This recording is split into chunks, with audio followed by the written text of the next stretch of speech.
About a week ago, The Guardian posted an article saying that Donald Trump has made power grabs that are described as nothing more than an attempt to establish a dictatorship. You don't need to talk about this.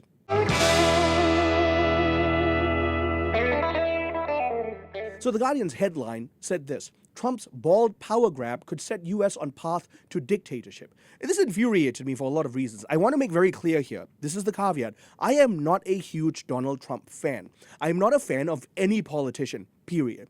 I am a Christian, a Bible-believing Christian who believes that virtuous excellence at the natural level, and therefore the Judeo-Christian worldview, is the only worldview that allows for the true flourishing of the human person. I gain nothing by supporting particular political movements. In fact, I criticize them both when I see a lack of virtuous excellence. That being said, Frank Bowman, a law professor, former federal prosecutor, said this: the essence of it is that Donald Trump is trying, quite consciously, to make himself an elected dictator. He's not the only one, by the way. We've had politicians and representatives making ridiculous claims like this. Let's watch some clips about this.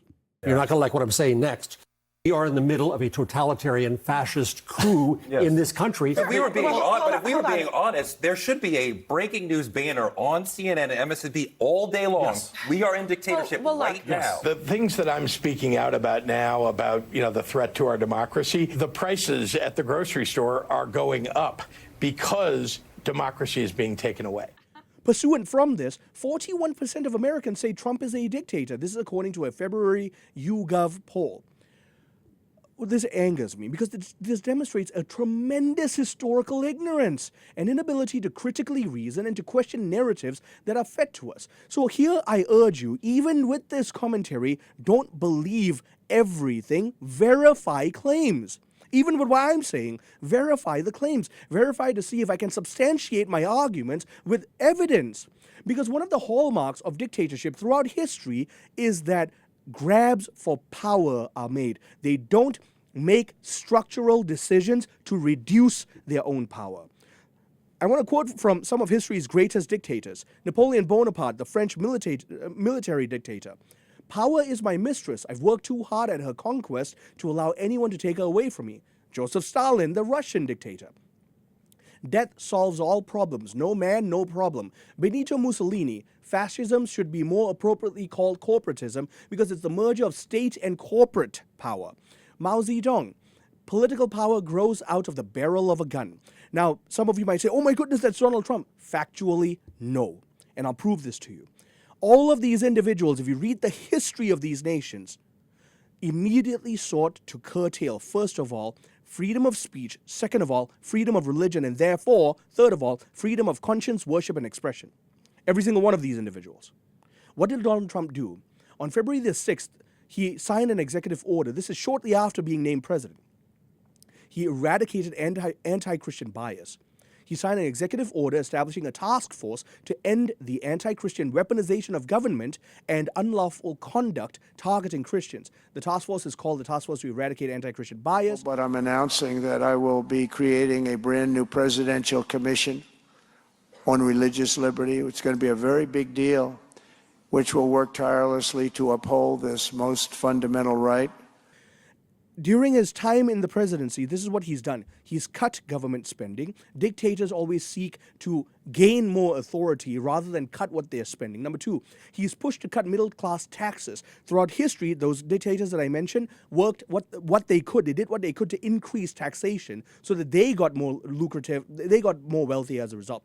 Donald Trump has prioritized the interests of the United States over foreign policy interventions. All of those dictators did whatever they could to greatly influence other nations so that they could make sure that their interests were aligned more than anything. Donald Trump has done the reverse of that, curtailing the Department of Education. Why is this crucial? Adolf Hitler said, if you get the youth, you get them all. By curtailing the effect of the Department of Education and increasing parent choice in education, what has Donald Trump done? He's put the power at the service of the people. So no, I'm not going to sing Donald Trump's praises here. I'm happy with some of these policy decisions. There are things that I've criticized him on in the past, IVF being a large thing, massive mistake, poorly reasoned, but this is what I want to point out. True dictators move in a capacity to curtail liberty and to yield government gaining ground. Jefferson actually said this. The natural progress of things is for liberty to yield and government to gain ground. Pope Pius XI presents us with the Catholic response. If totalitarian states exist, it's because men have forgotten or denied that there is above them an absolute moral law to which they must conform. Donald Trump has acknowledged the right to freedom of religion, and therefore, at the lowest level, he's allowing us to acknowledge that there's an absolute authority of moral order, God, that we have to conform to.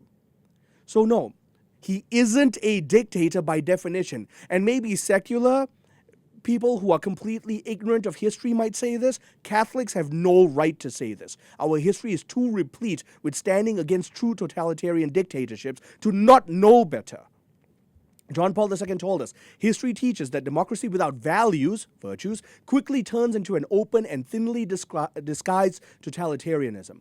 Donald Trump has moved to enshrine freedom of expression, freedom of religion, freedom of speech, freedom of conscience, freedom of worship, literally from the moment he became president, which means that virtue has the right to take hold constitutionally in the public sphere. If religions are allowed to be free without persecution, if the government allows religions to flourish, then no, you are not in a dictatorship. We should know better. Let's strive for virtuous excellence, building of this nation, and gosh, let's preach the truth, verify claims, and let's rejoice for a republic that answers to God for its moral authority. Thank you for joining us. I'm Marcus Peter.